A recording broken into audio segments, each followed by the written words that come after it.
exposed over and over again to troubling content that can change the brain chemistry in a certain way, and that may actually make it even harder to attend to or to plan things out depending upon, like I said, your continuum. Because you're broken, it's not because you're not doing it right. Those tools are not the right tools for you to put in your toolbox based upon where you are in this continuum of ADHD.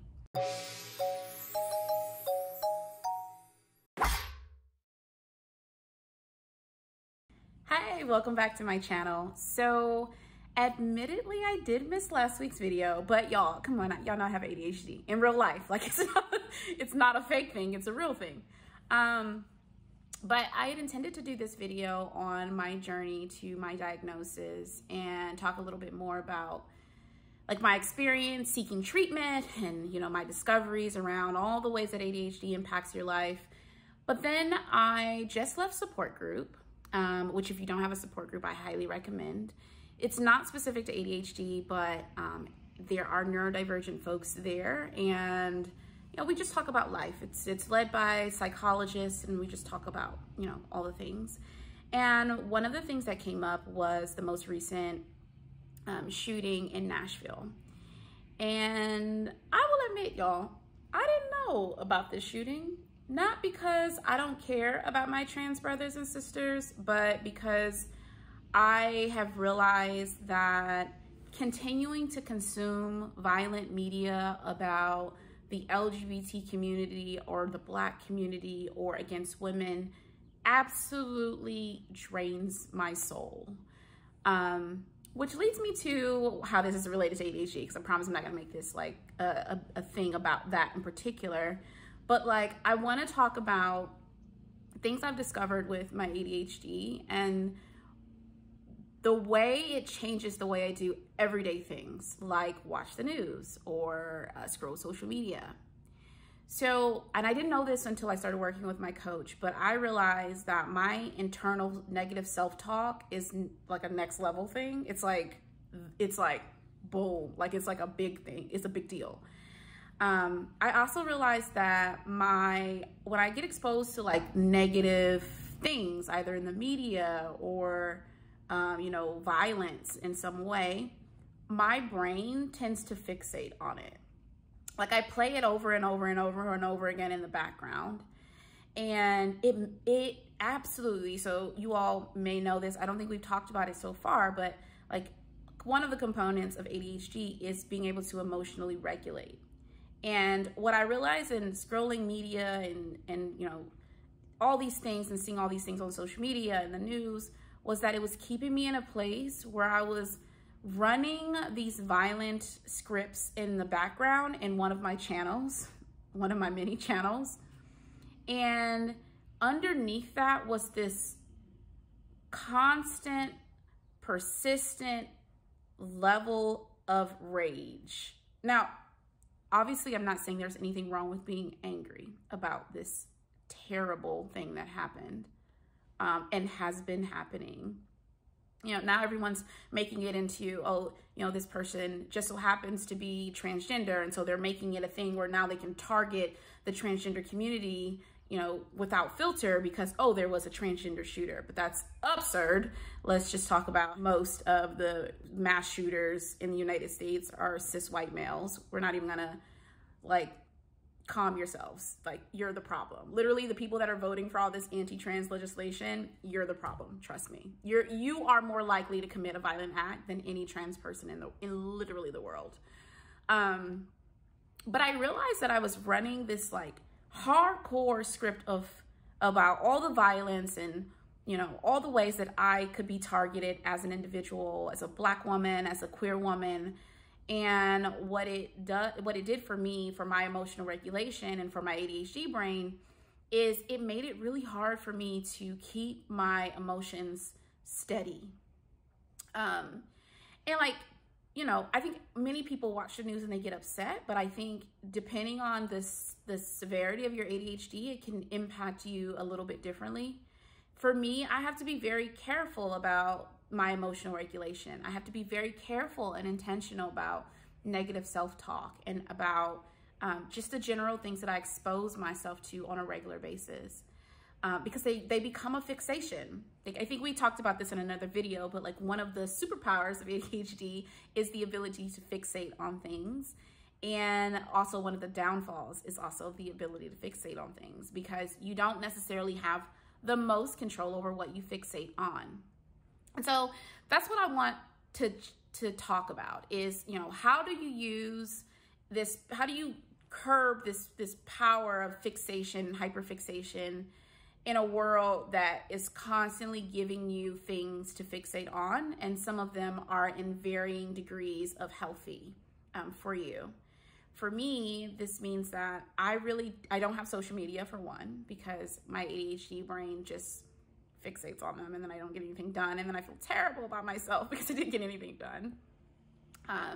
So I really only learn about the news in these really structured formats. Like I'm listening to a podcast on NPR or something like that. And only then, like it's like a one-time deal. I will listen to the thing, I think it's like 30 minutes, and then I go on about my day. I just need to know the facts and just need to know the highlights. For me, I can't watch the videos and the replays of violence. I cannot watch the police brutality moments. I cannot watch the shootings. I cannot. I know that there are people who can watch those things and put it all away in little boxes, but the way that my ADHD is set up is whatever I'm exposed to becomes my background programming, which I hope makes sense. Because that's how my brain works. It grabs onto these little details in the environment and it just plays them over and over and over again.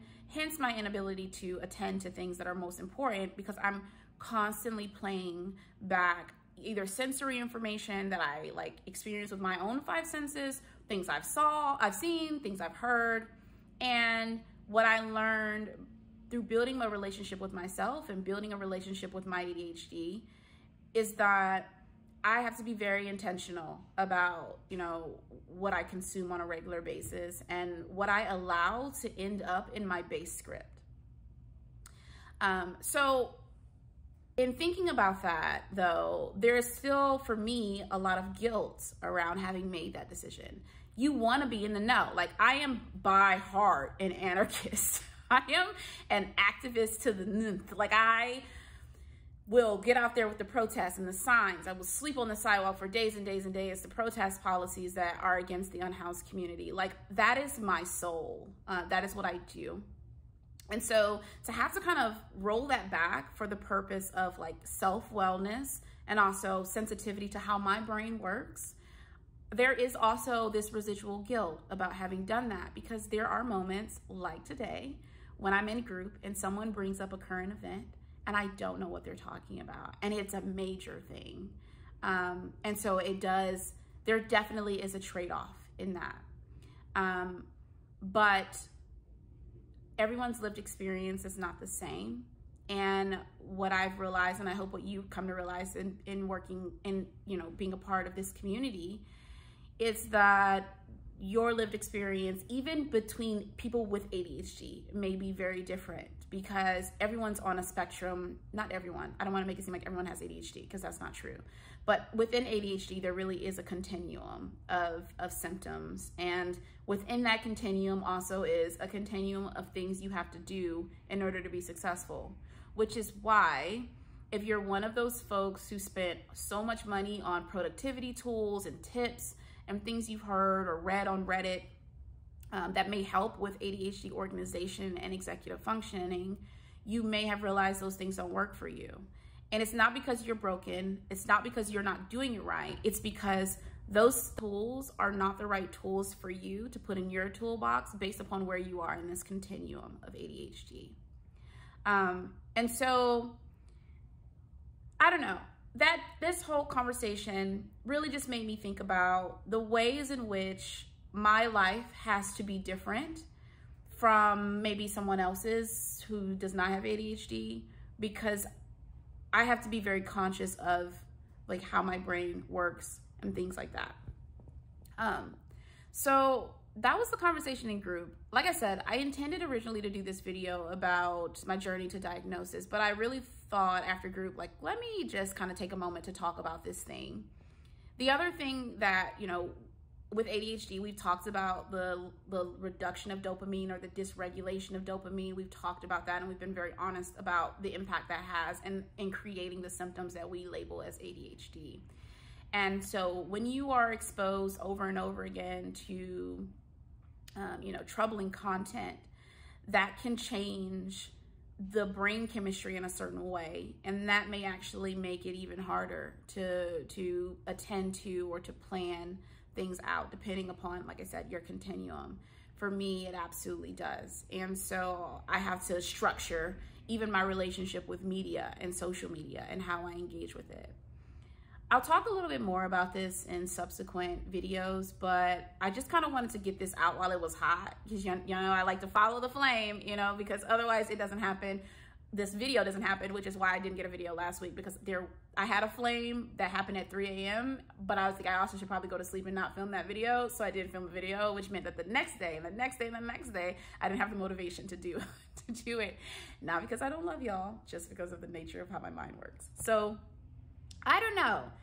I don't think there's any right or wrong answers in this particular department. I know there are people who are going to be like, you're not doing enough, or, you have to stay in the know. But at some point, you really do have to take your foot off the gas. For me, that's what I found for myself. And so I'm curious for the rest of you ADHDers, how has having ADHD changed your relationship with social media, or just like the media in general? Like, what does that look like now? And if not, like, did you just discover in listening to this video that maybe you need to make a change? I'm really curious, so I'd love if you comment below and we have a conversation about it.